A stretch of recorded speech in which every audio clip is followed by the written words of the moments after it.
Hi folks, Joey Ricard with TracksiteScenery.com. Welcome to update number 6 for our project layout. Yeah, now don't fall out of your chair and don't spill your coffee. You're not imagining things. We have trains running on this layout. Alright, if you're keeping up, you'll know that in the last video we completed the basic bench work. We were getting ready to move on to the hidden bridges, and we're ready to lay some track. Now, I do a lot of things to help me visualize the layout as I go. Recently, I posted some pictures on our Track Site Scenery Facebook page. Now, this picture is real, and it's of a temporary mock-up backdrop that I printed on plain paper, and I also made a virtual version of the mountainside. This shows how I envision the layout. Alright, on to the hidden bridges. Wow, that sounds like a book, like a Stephen King book. The Hidden Bridges. Okay, basically our layout is a spin-off of the classic 4x8. The only difference is it's split down the middle, separated by 2 feet. So we'll need to make bridges to connect the two sides. Of course, we have a few considerations for the bridges. They have to be easy to put in, easy to take out, easy to store, and, well, easy. You get the idea. These bridges follow the right-of-way and the grade, so they'll have to line up properly each and every time. The bridges are made from the same material as the sub roadbed. It's 1/2-inch plywood. We cut large pieces, and then we cut each one to fit in its specific location. And here you can see that we use threaded rod, and they act as machinist pins. This will keep everything lined up in the easy in, easy out approach. So why didn't I just use machinist pins? Well, that's easy. The threaded rod nuts. Oh my. The threaded rod nuts will give us the ability to adjust up and down if needed in the event there's any swelling of the plywood. Now don't go anywhere with that. Outrageous. Alright, now let's recover from that. There's a total of 4 bridges that were built, and each one is obviously different from the other. Of course they all follow the right-of-way, but 3 of the 4 bridges follow the grade, and when in place they act as if they were permanently attached to the layout. That's the whole idea. And as long as we make the transitions nice and smooth, the trains will never know the difference. Now, for those watching this that are new to the hobby, this looks a lot more complicated than it really is. It's actually a very simple plan. Alright, with that said, let's move on to laying some track. Obviously, there's a number of ways that I could have approached this bridge track. Yeah, sure, I could have used flex track like I am in the other portions of the layout, but I chose to keep it simple. My thought is that using preform track, in this case Atlas True Track, the removable bridge sections will require less worry that the track will flex and distort by being moved around. Remember, this is a portable layout. I really like this Atlas True Track. I've used it for years in different projects, but I would never put it on the outside where visitors can see it. Hey, another nice thing about this preform track is that I can use it to mock up areas that will have flex track. This gives me the ability to see if the plan will work or not. After arranging the preform track on the bridges and in the hidden areas, I can now make any adjustments and see where we'll need to cut and trim. Hey, it's nice that the track plan calls for a certain radius that's very similar to this true track, so I'll use it as a template. Now this made it easy because I just outlined the track, and that's where I know the roadbed will go. For areas of the layout that had the same radius as this preform track, it worked out great. I just simply drew the lines. As you can see, I'm going around the layout and see what works. In other areas where it was a different radius, then we had to do it the old-fashioned way. Of course, in some areas we actually had to cut this preform track to fit. To make it easy, I used my Dremel tool with a thin cutoff wheel, and it worked great. Now, if you'll notice with this preform track, I was able to make notes. 22 to the left, 18 to the right, and if you go around to the other side here, you'll see that there's a 24-inch radius on the left, there's a straight on the right. Of course, those outlines make it easy to know where the roadbed goes, but it doesn't tell you what radius it was, so that's why we made those notes. Alright, through the magic of video, let's proceed, shall we? All permanent true track is on the bridges, all overlap pieces are in place, and the right-of-way is marked. Okay, hold it. What's an overlap piece, you ask?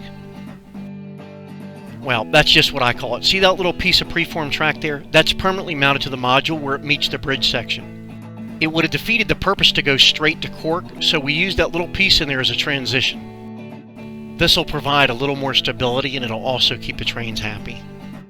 Now, it goes without saying there's a lot of different adhesives you can use to install the Cork roadbed, but I'm using construction adhesive, and I like it because it provides a quick initial tack. It doesn't dry too fast, and I can move it around and make adjustments as necessary. And as you can see, we're using a number 6.5 curved turnout in this spot. Now this is one of those areas that we could not use the preformed track to draw our outline, so we had to do it by hand. Yes, the old-fashioned way. I know there's a lot of ways to establish your curve radius, from a piece of wood with holes drilled at specified distances to something as simple as a piece of string. There's a lot of ways you can do it, but that would take forever in this video to go over them. So if you need more info, there's a lot of videos and resources online covering this very subject. I just happen to be using a couple of sticks that I cut out on the laser, and I call those radius sticks. There might be something commercially available, but offhand I don't recall anything other than a product called Sweep Sticks from Handlaid Track. You can look that up online. Alright, moving along. This is where the overlap piece meets the Cork roadbed. The only concern was that the stock Cork roadbed positions the track a little bit too high, so I had to file and sand the transition down to make it nice and smooth.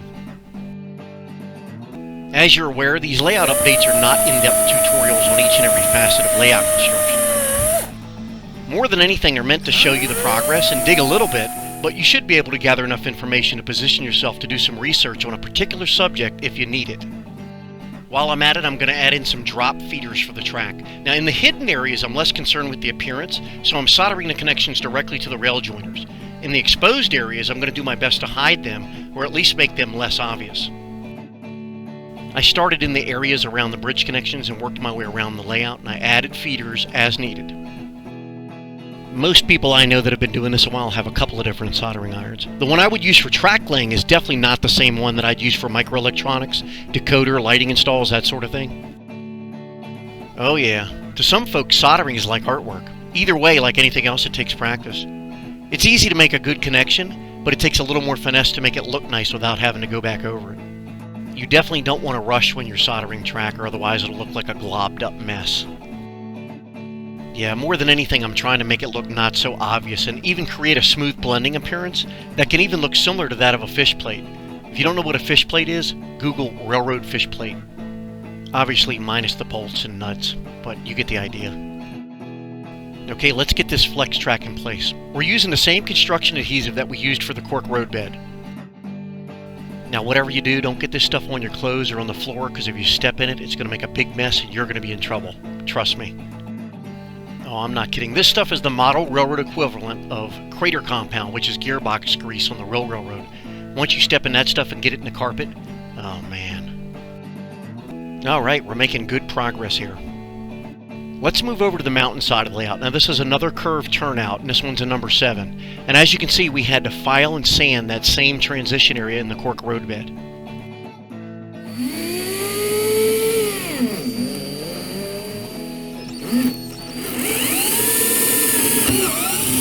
I think I mentioned in a previous video that we're using tortoise switch machines on this layout, so while we're laying the track, we're making all the preparations as we go.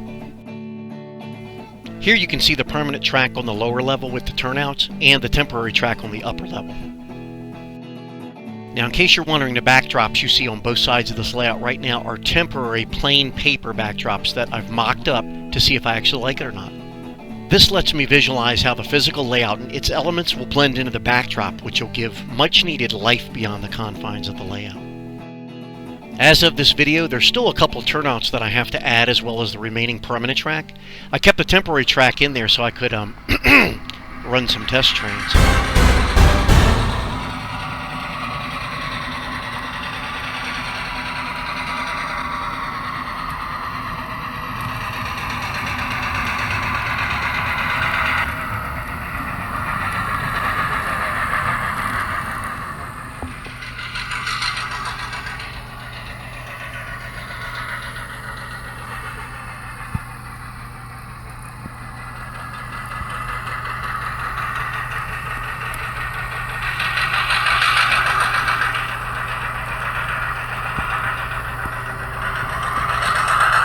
Well, as you can see, we're well underway and making some progress. Be sure to follow the progress, subscribe to the channel, and share.